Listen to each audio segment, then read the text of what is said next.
네, 이번에는 선관위 사태 등 정치 현안 관련해서 국회 행안위 여당 간사 맡고 계십니다. 더불어민주당 윤건영 의원님 모시고 자세한 말씀 여쭤보도록 하겠습니다. 어서 오십시오. 네, 구로울의 윤건영입니다. 네, 자 앞서 저희 취재 편의점에서 준비한 그 뉴스 퀵배송 코너에서도 말씀을 네. 좀 드렸는데요. 좀 납득하기가 어렵습니다. 12일째 이른바 올공 시위가 이어지고 있는데 상식적으로 맞지 않아요. 거의 시위대가 선수들한테 가방 열어봐, 당신 그 부정선거 네. 혐의가 있어, 뭐 이렇게 이게 말이 됩니까? 경찰에 대해서도 중국 공안이냐, 야, 예. 비아냥 그리고 물리적으로 충돌하고 저는 임계점 넘었다고 봐요 지금. 그래서 경찰이 이것저것 여러 고려를 하겠지만 지금은 결단해야 될 상황인 것 같아요. 경찰은 네. 결단해. 근데 경찰이 왜 우물쭈물하는 겁니까? 이 말도 안 되는 행각에 대해서. 어쨌든 초기에 잠실 집회가 갖는 의미가 국민의 참정권이 훼손당했다. 기본권을 어떻게 훼손할 수 있냐. 그것도 선관위가 네. 라는 것에서 출발했잖아요. 그래서 네. 좀 당연히 그렇게 의사를 표현하는 게 있을 수밖에 없다고 생각하고 순수한 의도였죠. 그게 오염되기 전까지. 전환길, 황교안 등으로부터 오염되면서 이 집회가 망가지기 시작한 거 아닙니까? 그러다 보니까 경찰은 그러저러한 것들을 고려를 했던 것 같은데 지금은 전 좀 결단해야 되고 과단성 있게 가야 된다고 생각해요. 오늘 중이라도 공권력이 투입돼야 한다고 보십니까? 네, 저는 그렇게 생각합니다. 이미 임계점을 넘어섰기 때문에 네. 아니 시민을 아까 말씀하셨잖아요. 그렇게 할 상황이 아니잖아요. 네, 공권력이 우스워지는 거죠. 이렇게 되면. 그렇죠. 이거는 나라가 나라다운 게 아닙니다. 그럼요. 공권력의 권위가 살아 있어야 이게 말을 들어야 되는데 경찰을 조롱하고 당신 중국 공안 아니야 이런 말을 듣고 참고 있는다는 것은 이거는 공권력의 권위가 실추되는 거죠. 예, 충분히 그분들의 이야기를 할 수 있고 네.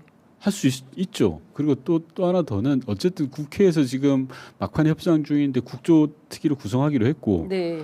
검경합동수사반이 구성돼서 조사를 하고 있고 필요하다면 특검 도입까지 하겠다라는 상황 아니겠습니까? 네. 그러면 조금 그런 부분들에 맡겨 보시는 게 어떨까라는 말씀 좀 드려요. 근데 이거는 이제 층위가 여러 가지가 있는데요. 일단 선관위의 이제 부실한 선거 관리 문제가 있고 두 번째는 이제 그렇다고 해서 이게 부정선거는 아니지 않습니까? 그럼요. 부실선거지 부정선거로 규정하기 어렵죠. 그렇습니다. 그래서 이거를 좀 나눠서 봐야 되고 그리고 세 번째 거기에 있는 사람들은 일종의 이제 업무 방해를 하고 있는 거 아니겠습니까? 그럼요. 특히 이제 그 어제 대한체육회에서 한 기자회견 내용을 보면 정말 기가 막힌 수준인데 우리 선수들이 이렇게 피해를 받으면 국제대회 나가면 성적도 부진할 거 아니겠습니까? 당연하죠. 그리고 저는 좀 안타까웠던 게 핸드볼이라든지 선수들이 자기 집을 못 가는 거잖아요. 그냥 쉽게 이야기하면 이게 말이 됩니까? 그러니까 자기가 살고 있는 집인데 집을 가로막겠다고 공권력이 아니라 부정선거 음모론자로 추정되는 사람들이 앞을 막고 있으면서 가방 검사하겠다, 못 들어가게 막겠다라는 것 자체가 있을 수 없는 일이 벌어진 그러니까 이런 거죠. 거예요. 동네 양아치 깡패가 우리 집에 가야 되는데 야 여기 너 이거 내가 네 가방 검사 좀 해봐야 되겠어. 문제 있는지 보고 점검하면 패스 안 되면 이게 말이 되냐는 거죠. 그럴 권리는 누구한테도 주어져 있지 그렇습니다. 않아요. 네. 예. 그래서 진짜 이거는 저는 이것도 사실 정부를 평가하는 데 있어서 굉장히 국민들이 보시기 이게 뭐야? 이렇게 어떻게 12일이나 이렇게 그냥 놔둘 수가 있어? 이게 있을 수 있는 일이야? 맞습니다. 예. 네. 이게 그 정부를 평가하는 데는 여러 가지 시각이 있을 수 있는데요. 그 중에 하나가 어떤 일이 터졌을 때 그 일의 인과관계는 차치하고라도 그 일을 어떻게 처리하고 상황 관리하느냐에 대해서 국민들이 많이 보거든요. 말씀처럼 이번 잠실 집회 상황은 이미 임계점을 넘었다. 저는 그렇게 봅니다. 오늘이라도 공권력을 투입해서 강제 해산시켜야 된다.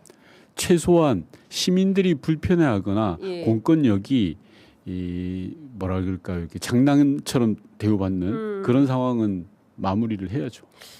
그리고 경찰들한테 당신 중국 공안이지 이렇게 하는 이런 거는 어떻게 해야 돼요? 그게 부정선거 음모론과 맞닿아 있는 거죠. 그쵸. 부정선거 음모론의 핵심 축이 대한민국 선거를 중국이 좌지우지한다 이거거든요. 그래서 멀쩡한 우리 대한민국 경찰에게도 니네 중국 공안이지라고 이야기하는 거예요. 그 사람들의 논리가. 그러니까 그런 사람들을 어떻게 엄단할 수는 없습니까?